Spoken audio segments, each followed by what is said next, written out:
Hello friends, welcome to சாடிய சமையல். இன்றைக்கி நம்ம சேனலில் பன்னீர் கீ மசாலா எப்படி செய்யலான்னு பார்க்கலாங்க. இந்த மசாலா செய்யறதுக்கு முன்னாடி சாடிய சமையலுக்கு சப்ஸ்கிரைப் பண்ணாதவங்க சப்ஸ்கிரைப் பண்ணிக்கோங்க. பக்கத்தில் உள்ள பெல் பட்டனையும் கிளிக் பண்ணிக்கோங்க. வாங்க எப்படி செய்யலான்னு பார்த்துடலாம். பன்னீர் கீ மசாலா செய்யறதுக்கு நான் 300 கிராம் பன்னீர் எடுத்திருக்கேன். மீடியம் சைஸ் 4 வெங்காயம் ரஃப்பாக கட் பண்ணி எடுத்திருக்கேன். 10 பல்லு பூண்டு, பெரிய சைஸில் ஒரு துண்டு இஞ்சி எடுத்திருக்கேன். 4 பச்சை மிளகாய், 4 தக்காளி எடுத்திருக்கேன். 3 துண்டு பட்டை, 4 கிராம்பு. வாங்க எப்படி செய்யலான்னு பார்த்துடலாம். நான் ஒரு பாத்திரம் ஹீட் பண்ணியிருக்கேன். 2 டேபிள் ஸ்பூன் எண்ணெய் சேர்த்துக்கலாம். இந்த எண்ணெய் வெங்காயம் தக்காளி வதங்கிறதுக்காக மட்டும்தான் சேர்க்குறோம். எண்ணெய் சூடாகுது. 3 துண்டு பட்டை, 4 கிராம்பு,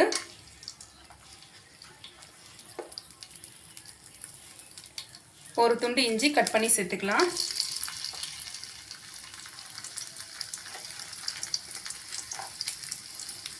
பத்து பல்லு பூண்டு,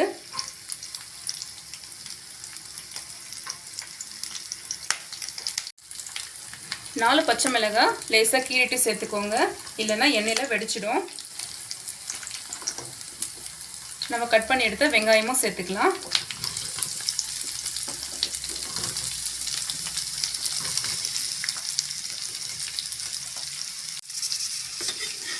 நம்ம சேர்த்த எல்லா இன்க்ரீடியண்ட்டும் நல்லா வதக்கி விட்டுக்கலாம். வெங்காயமெல்லாம் ரொம்ப வதங்கணும்னு அவசியம் இல்லை. ஒரு கண்ணாடி பாத அளவுக்கு வதங்கினா போதுமானது. கலந்து விட்டுக்கலாம்.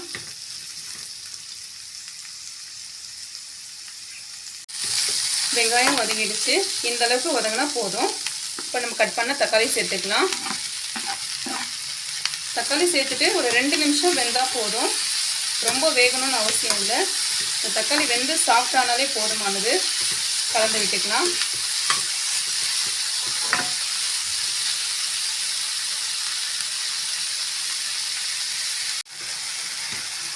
மசாலா நல்லா வதங்கிடுச்சு. தக்காளி நல்லா வெந்து சாஃப்டாக இருக்குது. இப்போ ஸ்டவ் ஆஃப் பண்ணிவிட்டு இதை நல்லா ஆற வச்சு நல்லா ஃபைன் பேஸ்ட்டாக அரைச்சிக்கலாம். நம்ம வதக்கி வச்ச மசாலாலாம் ஆறிடுச்சு.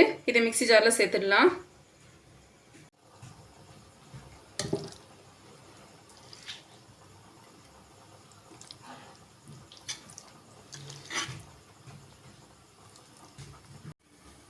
எல்லாம் சேர்த்தாச்சு. இது நல்லா ஃபைன் பேஸ்ட்டாக அரைச்சி எடுத்துக்கலாம். இது மாதிரி நல்லா ஃபைன் பேஸ்ட்டாக அரைச்சிக்கோங்க. ஒரு பாத்திரம் ஹீட் பண்ணியிருக்கேங்க. கிரேவி செய்ய ஆரம்பிச்சிடலாம். 2லேருந்து 3 டேபிள் ஸ்பூன் போல் நெய் சேர்த்துக்கலாம்.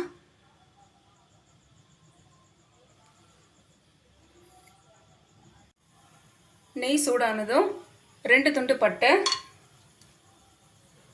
2 கிராம்பு சேர்த்துக்கலாம்.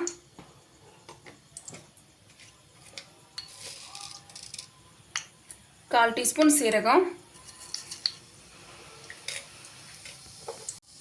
பட்டை, கிராம்பு, சீரகம் இதெல்லாம் பொரிஞ்சதும் நம்ம அரைச்சி எடுத்த மசாலாவை சேர்த்துக்கலாம்.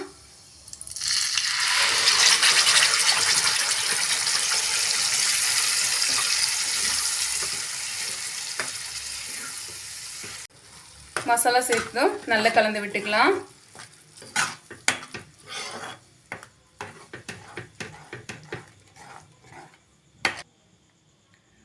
கால் டீஸ்பூன் மிளகாய் தூள் சேர்த்துக்கலாம்.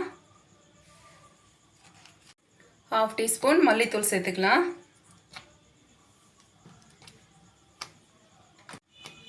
ஒரு பிஞ்ச் அளவுக்கு மஞ்சள் தூள். நல்லா கலந்து விட்டுக்கலாம். உங்களுக்கு காரம் அதிகமாக வேணும்னா நீங்கள் அதிகமாக கூட சேர்த்துக்கோங்க. நாங்கள் காரம் அதிகமாக சாப்பிட்றதில்ல, நான் குறைவாக சேர்த்துருக்கேன். நல்லா கலந்து விட்டுக்கலாம். கிரேவிக்கு தேவையான அளவு உப்பு சேர்த்துக்கலாம். நல்லா கலந்து விட்டுக்கலாம். கிரேவிக்கு எந்த அளவுக்கு தண்ணி தேவையோ அந்த அளவுக்கு தண்ணி சேர்த்துக்கோங்க. நான் மிக்ஸி ஜாரை அலசிட்டு கொஞ்சமாக சேர்த்துக்கிட்டேன். இது கலந்து விட்டு மூடி போட்டு விட்டுடலாம். ஆல்ரெடி மசாலாலாம் நம்ம எண்ணெயில் வதக்கி தான் அரைச்சிருக்கோம். ரொம்ப நேரம் கொதிக்கணும்னு அவசியம் இல்லை. இந்த மசாலா ஒரு 2லேருந்து 3 நிமிஷம் போல் கொதிக்கட்டும். இப்போ மூடி போட்டுடலாம். 2 நிமிஷம் ஆயிடுச்சு. மசாலா நல்லா கொதிச்சிட்ருக்கு. இந்த ஸ்டேஜில் 1/2 டீஸ்பூன் கரம் மசாலா சேர்த்துக்கலாம்.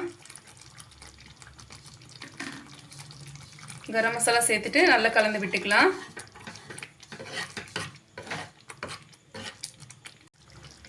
கரம் மசாலா சேர்த்து நல்லா கலக்கியாச்சு. நம்ம எடுத்துருக்கிற பன்னீரை சேர்த்துடலாம்.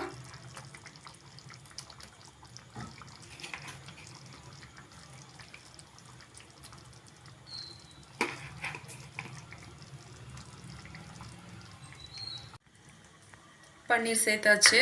நல்லா கலந்து விட்டுக்கலாம். இந்த ஸ்டேஜில் உப்பு சரியாக இருக்கான்னு சொல்லிவிட்டு நீங்கள் சரி பார்த்துக்கோங்க. பத்தலைன்னா இன்னும் கொஞ்சம் சேர்த்துக்கோங்க. இதை கலந்து விட்டுட்டு ஃபுல்லாக லோ ஃப்ளேமில் ஒரு 5 நிமிஷம் இதை வேக விடலாம். லோ ஃப்ளேம்லேயே வச்சு நம்ம 5 நிமிஷம் வேக விடும்பொழுது இந்த பன்னீருக்குள்ளே மசாலாலாம் நல்லா ஏறும். நல்லா டேஸ்டியாக இருக்கும். ஃபுல்லாக வச்சுட்டோன்னா சீக்கிரம் வெந்துடும். மசாலா பன்னீருக்குள்ளே ஏறாது. இப்போ 5 நிமிஷம் நம்ம வேக விடும்பொழுது ரொம்பவே டேஸ்டியாக இருக்கும். இப்போ மூடி போட்டு விட்டுடலாம். இடையில ஒரு முறை கலந்து விட்டுக்கோங்க. 3 நிமிஷம் ஆயிருக்கு. நான் கலந்து விட்டுக்கிறேன்.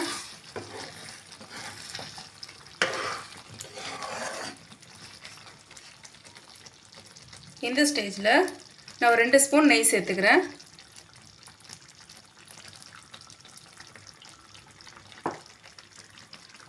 கலந்து விட்டுக்கலாம்.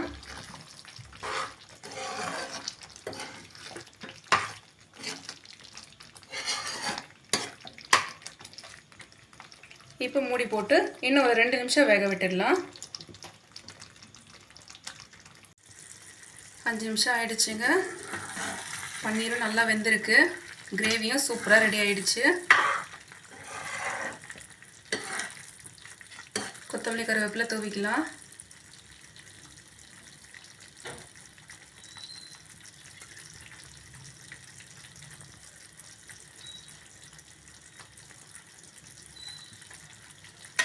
கலந்து விட்டுக்கலாம். ரொம்ப டேஸ்டியாக பன்னீர் கீ மசாலா ரெடி ஆயிடுச்சு. இந்த டிஷ் சப்பாத்தி, பரோட்டா, நான் பரோட்டா இப்படி எல்லாத்துக்குமே ரொம்பவே டேஸ்டியாக இருக்கும்.